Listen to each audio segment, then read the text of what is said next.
우리가 오늘 예배 시작하면서 먼저 우리의 믿음을 이 세계에 있는 모든 피조물들에게 선포하며 시작하겠습니다. 여러분 지금 아시니까 목소리 마음껏 높여서 여러분의 믿음을 모든 피조물들에게 선포해 주시면 감사하겠습니다. 첫 번째, 하나님 먼저 오십니다.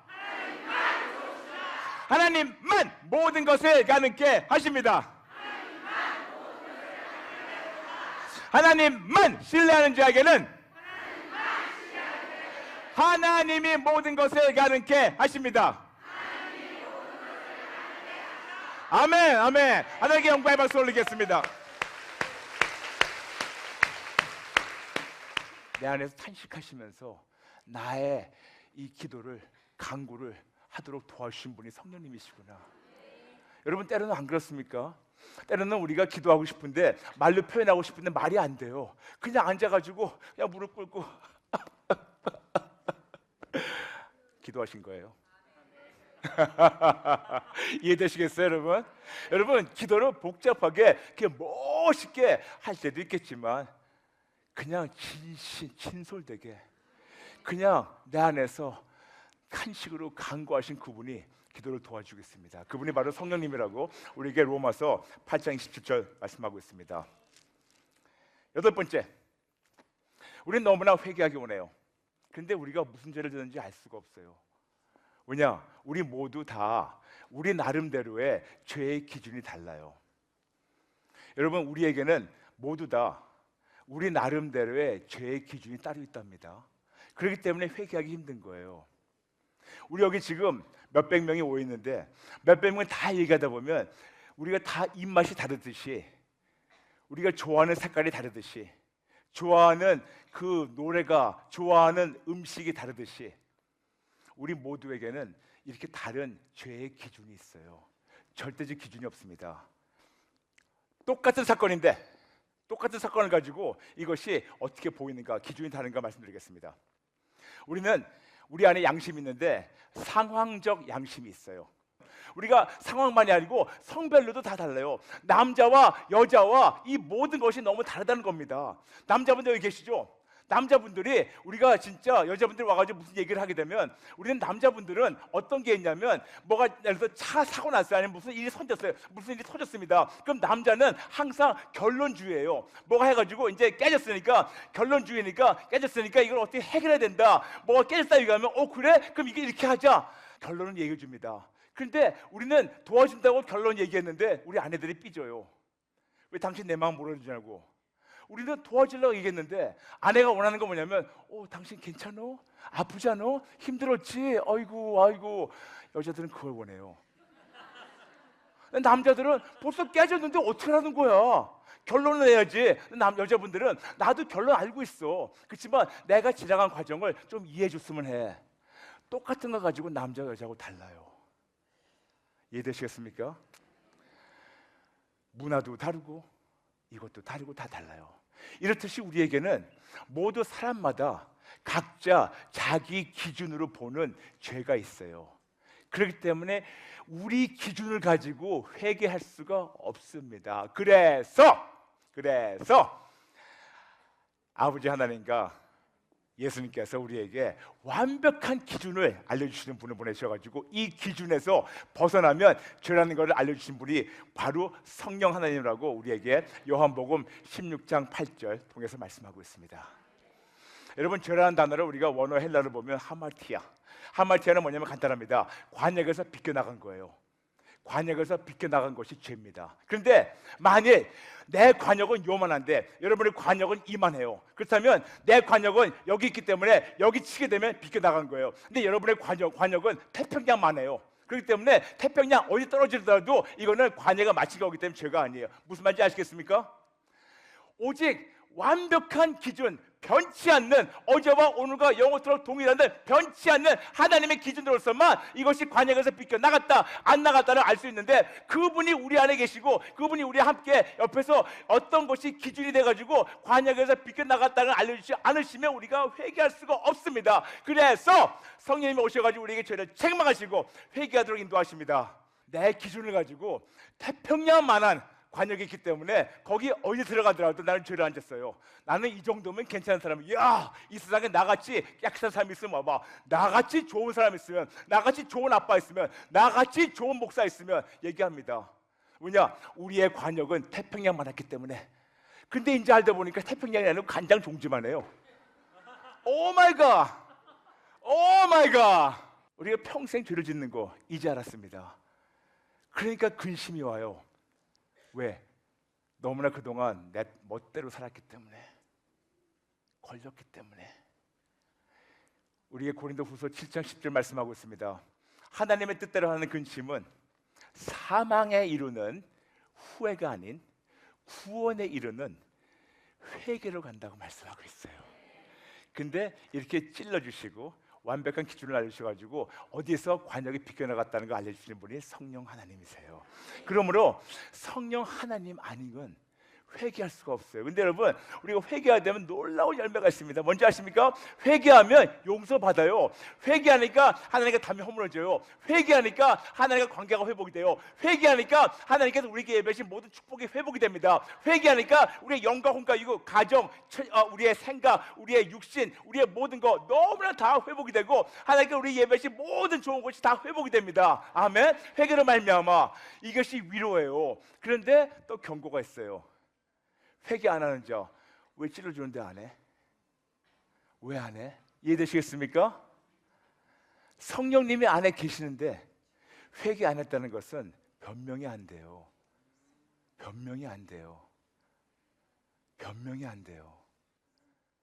아홉 번째, 치료하시는 하나님. 우리를 치료하시는 분이 계십니다. 근데 그분이 누구실까요? 아버지 하나님? 아들 하나님, 성령 하나님. 물론 우리가 그렇게 본다면 하나님, 즉 삼위일체 하나님이 우리를 치료하시는데 우리가 질병이 있습니다. 아파요. 육신만이 아니고 우리가 영혼, 육에 마음이든 감정이든 정신적이든 아픕니다.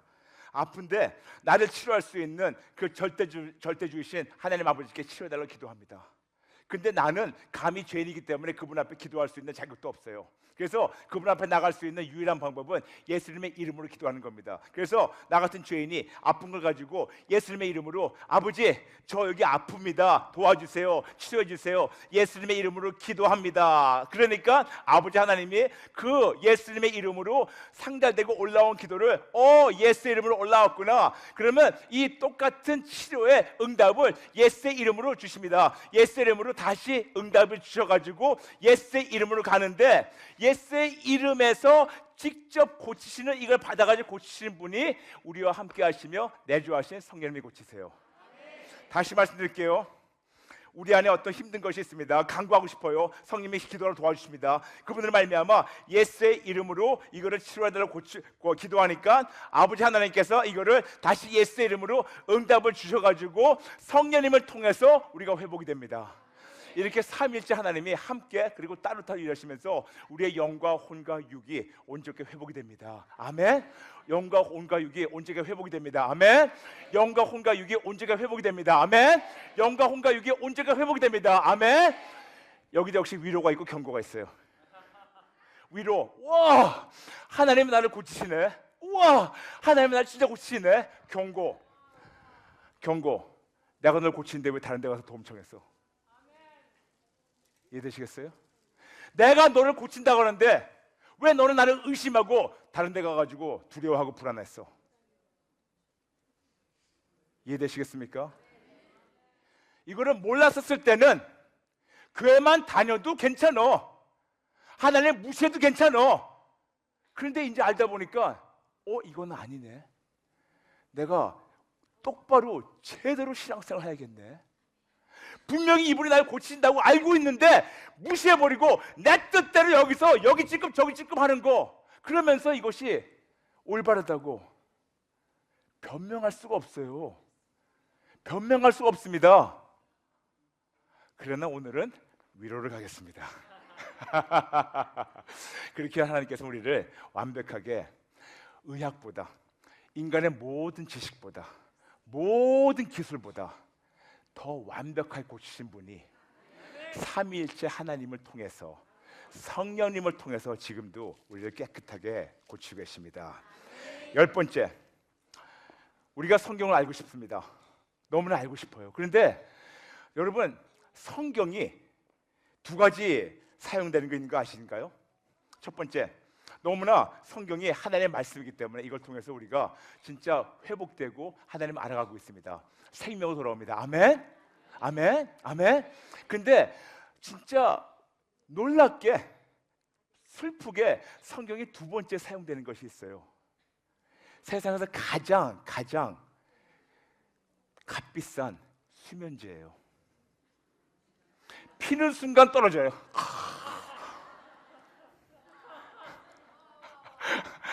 와우 하시는 분들은 다 경험이 있네요. 맞아요. 너무 잠이 안 와요. 아버지 왜 이렇게 잠이 안 올까요? 오늘 나한테 괜히 하나님께서 이걸 통해서 말씀하시나 성경을 딱 피는 순간 이 세상에서 가장 값비싼 수면제가 성경이에요. 우리가 아무리 성경을 읽으려고 하더라도 이해가 안 될 때가 많아요. 그게 바로 성령님의 도움 없이는 성경을 알 수가 없습니다. 성령님의 도움 없이는 성경을 알 수가 없어요. 오히려 성령님의 도움 없이는 성경을 이상하게 왜곡해가지고 이단이 생겨요. 여러분, 이단이 그냥 나오는 것이 아니에요. 성령님을 무시하고 자기가 잘난 체 하다 보니까 성경을 자기 마음대로 왜곡해가지고 풀이해가지고 사람들 미혹시키는 겁니다. 성령 하나님 아니면 성경을 이해할 수도 없지만 성경을 우리가 왜곡할 수 있습니다. 성령님이 우리에게 올바르게 성경을 가르치신 분이라고 우리에게 디모데후서 3장 16절 통해서 말씀하고 있습니다. 11번째, 우리 세상을 살면서 많은 지혜가 필요합니다. 우리 자녀에게 지혜를 부어주시는 분이 성령 하나님이라고 우리에게 누가복음 12장 11절부터 12절 말씀하고 있습니다. 많은 지혜가 필요해요. 지식만이 아닙니다. 많은 지혜가 필요해요. 근데 이 지혜를 부르신 분이 성령 하나님이세요. 아멘. 성령 하나님을 말미암아 그 놀라운 지혜로 말미암아 우리가 학업도 지배하고, 학업뿐만 아닙니다. 지금 여러분 중에서 지금 사업하시는 분들 계세요. 여러분, 사업도 지혜가 필요합니다. 저도 20년 넘게 사업해봐서 알아요. 사업도 여러분 그냥 능수한 그런 사업 수단으로 하는 것이 아니고 지혜가 필요해요. 흐름도 보고 우리가 금방금방 그때그때마다 뭐 할 줄 아는 그런 진짜 지혜가 필요한데, 사업을 운영하는 지혜도 성령님께 구하면 주세요. 근데 여러분, 학업만 아니고 사업만 아니고 또 뭔지 아세요? 육아. 여러분, 가정에 아이들 키우는데 놀라운 지혜가 필요합니다. 하나님은 놀라운 지혜를 주셔가지고 어떻게 잘 처소할까. 더 나아가서 아버지, 여러분, 육아도 안 하시고 사업도 안 하시고 학업도 안 하시고 나는 보통 사람이야. 아하, 여러분들 필요합니다. 왜냐? 우리에게는 너무나 놀랍게 우리가 언어의 지혜가 필요합니다. 여러분, 말 한마디로 천냥빚을 갚아요. 말 한마디로 천냥빚을 갚는데, 여러분 그거를 거꾸로 돌려보세요. 말 한마디로 천냥빚을 갚는데 말 한마디 해가지고 천냥빚을 얻게 돼요. 이해되시겠습니까? 요 말 하나 가지고 우리가 관계를 올바르게 하든가, 요 하나 가지고 관계를 깰 수가 있어요. 요 하나 가지고 그 사람들을 살릴 수가 있고, 요 하나를 가지고 그 사람들을 죽일 수가 있다고 우리에게 잠언 18장 20절부터 21절 말씀하고 있습니다. 참 우리가 지혜가 필요합니다, 여러분. 그렇죠, 여러분? 더 나가서 말의 지혜뿐만 아니고 여기에 경고가 있어요. 여러분, 제가 위로와 경고 말씀드릴게요. 먼저 위로 말씀드리겠습니다. 진짜 놀라운 지혜를 주십니다. 학업도 지배하고, 그리고 진짜 사업도 지배하고, 진짜 이 세상 모든 거, 육아는 물론이지만 정말 대인 관계 모든 걸 다 지배할 수 있는, 모든 걸 다 통치할 수 있는, 모든 걸 아름답게 할 수 있는 그런 지혜를 부어주십니다. 아멘. 생각도 주시고 언어도 주시고 이런 지혜를 보십니다. 그래서 그분을 말미암아 놀라운 지혜로 회복될 수 있습니다. 아멘. 그런데 여기 경고가 있어요. 우리가 말을 막 해요. 이런 말을 막 하는 자들에 대해서 예수님께서 말씀하셨어요. 11절 36절. 우리가 무슨 허튼 말을 하더라도 이 모든 말이 나중에 다 심판받는다고. 맞아요. 경고예요. 여러분, 지금 우리가 막 말을 해가지고 그냥 끝나는 것 같죠? 요즘은 조심하셔야 돼요, 여러분. 요즘은 스마트폰이 있어가지고 여러분 일거수일투족을 사람들이 찍고 있습니다. 여러분의 아이들아도 길거리에 CCTV가 여러분의 일거수일투족을 찍고 있어요. 너무나도 우리는 진짜 위험한 상황이 있는데, 어떻게 본다면 우리는 이제 와가지고 CCTV를 보면서 이제 와가지고 사람들이 나에게 카메라 갖다 대가지고 그런 걸 보면서 우리가 조심해야겠다. 그런데 더 놀라운 것은 하나님은 벌써부터 창세부터 그 전부터 우리의 모든 일거수일투족 모든 말한 거를 다 찍어놓으셔가지고 다 녹음하셨어요. 그리고 우리가 말한 거를 가지고 나중에 심판받는다고 말씀하고 있습니다. 즉 지혜로 올바르게 할 수 있는 거를 그 성령 하나님을 무시해가지고 말을 막 하고 폭언을 하고 저주하고 상욕을 하고 더러운 말을 막 하고 그러면서 나는 괜찮아, 나는 크리스찬이야. 우리에게 증거물이 있습니다. 우리에게 아니고 하나님한테 있습니다. 심판받아요. 이게 바로 경고입니다. 12번째, 우리에게 미래를 알려주시는 하나님이 바로 성령님이라고 요한복음 16장 13절 말씀하고 있습니다. 몇 달 전에 저희 컬링 가수로 마지막 시간에 어떤 여자분이 전화 오셨어요. 제가 그 시간을 맞춰야 되는데 한 2시 45분에 맞춰야 되는데 2시 한 43분, 44분에 전화가 하나 왔어요. 근데 이거를 받아야 될 것 같아요. 받았습니다. 근데 그분이 부산에 사시는 27년 동안 무속인이었던 어떤 여자분이 TV를 돌리다가 보시고 전화 주셨어요. 그래서 그 긴 스토리를 짧게 말씀드린다면 그분이 같이 TV에서 예수님을 주님으로 올려드리고 영접하고 그때부터 인생이 완전히 바뀌었어요. 아니 완전히 바뀌었어요. 완전히 바뀐 정도가 아니에요. 완전히 바뀌었어요. 그런데 그분이 나중에 하신 말씀이 성경 읽으면서 한 장 한 장 넘기지 못했대요. 너무 눈물이 많이 나가지고. 아니 여기다 써 있잖아. 여기다 이런 거 하지 말라고 써 있잖아. 여기에 더러운 거 섬기지 말고 점 보지 말고 여기다 써 있잖아. 이분이 진짜 너무나 유명한 분이고 부산에서 진짜 세상적인 말로 끝발이 있는 분이기 때문에 27년 동안 그분 밑에 제자가 굉장히 많았었고 아주 그런 유명한 분이셨어요. 근데 그분은 몰라가지고 점치고 굿하고 그렇게 무속인 생활했는데 여기 보니까 다 하지 말라고 너무 울면서 얘기했대요. 근데 그분 하신 말씀이 제가 더 슬펐습니다. 근데 목사님, 교회에서 권사님들이 너무나 많이 와요. 전보로. 교회 권사님들이 너무나 전보로 많이 온다는 겁니다. 근데 이제까지 전보했던 분들 당연히 회개해야 됩니다. 그리고 전보신 대신 미래를 알려주신 분이 계세요. 그분이 성령님이라고 요한복음 16장 13절 말씀하고 있습니다. 아멘. 13번째, 우리를 하나님의 자녀라고 인쳐주시는 분이 계세요. 우리가 어디에 가가지고 법적 절차를 다 밟아서 우리가 어떤 가정에 입양될 때 그 법적으로 모두 하는 서류가 있습니다. 그래서 그 서류 갖고 있으면 우리가 그 집안에 우리가 입양되고 상속자라고 우리가 법적으로 증거할 수 있는 그런 근거가 있습니다.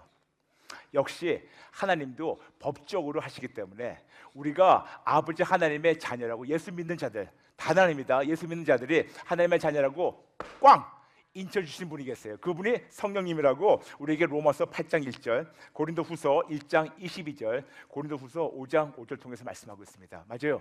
우리가 하나님의 아들 딸이라고 성령님께서 직접 도장 찍어주시고 인쳐주세요.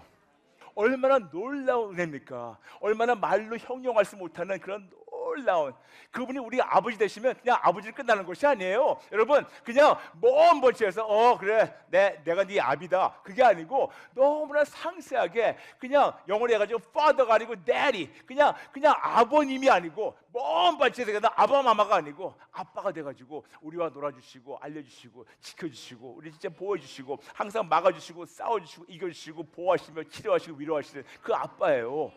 얼마나 감사합니까? 이것이 위로예요. 그런데 또 경고가 있어요. 경고는 뭐냐 하면 왜 그런데 하나님의 자녀답게 못 살았어요? 경고는 왜 하나님의 자녀답게 살지 못했습니까? 경고입니다. 그러나 오늘 위로 가겠습니다. 내일 14번째, 여러분 우리가 다 죽습니다. 근데 우리에게 놀라운 것이 하나님의 이런 법칙이 있어요. 한 번 태어나면 2번 죽고 2번 태어나면 1번 죽어요. 아하, 무슨 말인가? Born once, die twice. Born twice, die once. 한 번 태어나면 2번 죽고 2번 태어나면 1번 죽어요. 맞아요. 우리가 한 번 부모님을 태어났습니다. 그러면 우리가 평생 쭉 살다가 사고든지 질병이든지 아니면 나이 먹어서 우리 죽습니다. 그래서 예수 안 믿고 죽는 자들은, 한 번 태어나가지고 예수 안 믿고 죽는 자들은 두 번째 죽음이 기다리고 있어요. 그 두 번째 죽음이 영원토록 형벌에 들어가는, 지옥에 들어가는 죽음 얘기합니다. 그러나 우리가 부모님으로부터 한 번 태어났고 성령님으로 말미암아 위에서부터 두 번째 새롭게 태어나게 되면 우리는 죽더라도 거기서 끝나는 것이 아니고 거기서부터 우리는 새로운 삶을 살게 됩니다. 영생. 그래서 두 번 태어나면 한 번만 죽고 그 다음부터 영원토록 영생, 영원토록 그 영광 안에 거하게 됩니다. 우리가 다 죽은 다음에 부활합니다. 예수 믿고 죽은 자들은 부활해서 성령님을 말미암아 부활해가지고 천국 들어가게 되고, 예수 안 믿고 죽은 자들은 다시 부활해가지고 그때부터 영원한 형벌에 들어갑니다. 그런데 영원한 영광에 들어가게, 천국 들어가게 하시는 분이 성령님이세요. 역시 여기도 위로와 그리고 경고가 있습니다. 경고는 뭐냐? 경고는 뭐냐? 간단해요. 경고는 뭐냐? 우리가 진짜 그 부활의 능력을 매일 살고 있습니까?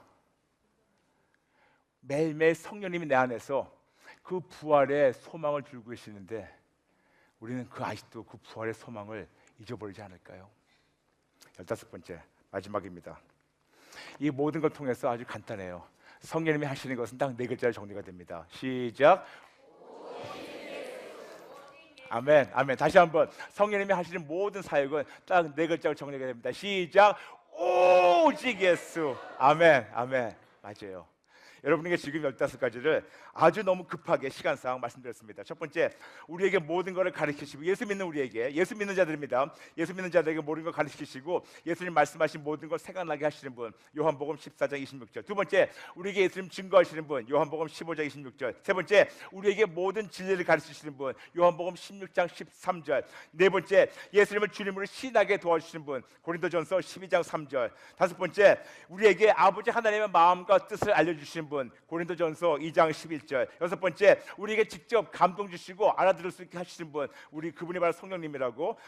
사도행전 13장 2절, 사도행전 28장 25절, 디모데전서 4장 1절, 히브리서 3장 7절, 히브리서 10장 15절. 일곱 번째, 우리가 기도할 줄 모를 때 우리를 대신해서 아버지 하나님께 간구하시는, 도와주시는 분이 바로 그분이라고, 로마서 8장 27절. 여덟 번째, 우리가 죄를 모르고 우리 나름대로 죄를 합리화시키는 우리에게 완벽한 기준을 가지고 회개하도록 찔러주시고 책망하시고 인도하시는 분이라고, 요한복음 16장 8절, 고린도후서 7장 10절. 아홉 번째, 우리를 치료하시고 직접 영과 혼과 육을 치료하시는 분이 그분이라고 말씀드렸습니다. 열 번째, 우리가 성경을 이해할 수 있도록 도와주시는 분, 디모데후서 3장 16절. 열한 번째, 우리에게 지혜를 부어주시는 분이라고, 누가복음 12장 11절부터 12절. 열두 번째, 우리에게 미래를 알려주신 분이라고, 요한복음 16장 13절. 열세 번째, 우리가 하나님의 자녀라고 인쳐주시는 분이라고, 로마서 8장 16절, 고린도후서 1장 22절, 고린도후서 5장 5절. 그리고 14번째, 우리를 부활시키시는 성령 하나님이라고, 로마서 8장 11절, 고린도후서 4장 14절. 그리고 이 모든 걸 통해서 딱 4글자를 정리가 됩니다. 시작. 오직 예수. 아멘. 아멘.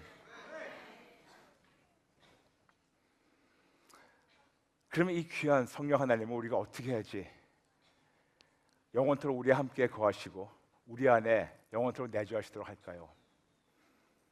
간단합니다. 사도행전 2장 38절.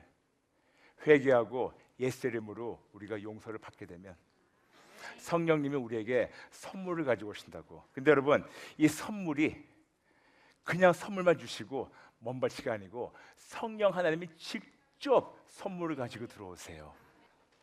오늘은 신앙의 틀을 세우기 위해서 삼일째 하나님, 세 번째 분인 성령 하나님에 대해서 증거했습니다. 그분이 바로 예수 믿는 자들과 영원토록 함께 거하시며 우리 안에 영원토록 계시는 내주하신 성령님께서 이렇게 도와주시기 원하십니다. 이분을 따라서 우리가 올바르게 신앙의 틀을 세우고 올바르게 하나님의 기쁨 안에 거하려면 세 가지를 해야 됩니다. 첫 번째, 예수님을 주님으로 올려드리고 그분께 생명을 드려야 됩니다. 예수님께 생명을 바치세요. Give your life to Jesus. 예수님께 생명을 바치세요. 두 번째, 회개됩니다. 여러분, 오늘 듣다 보니까 진짜 우리 회개할 게 엄청 많죠? 맞아요. 회개됩니다. 세 번째, 예수님의 살아야 됩니다. 근데 그걸 누가 도와주시냐? 성령 하나님이 예수님의 살도록 도와주십니다. 이 프로그램은 CTS 방송가족의 사랑과 후원으로 제작되었습니다. 후원 전화 02-6333-1003번, ARS 060-800-1111번으로 전화 주세요.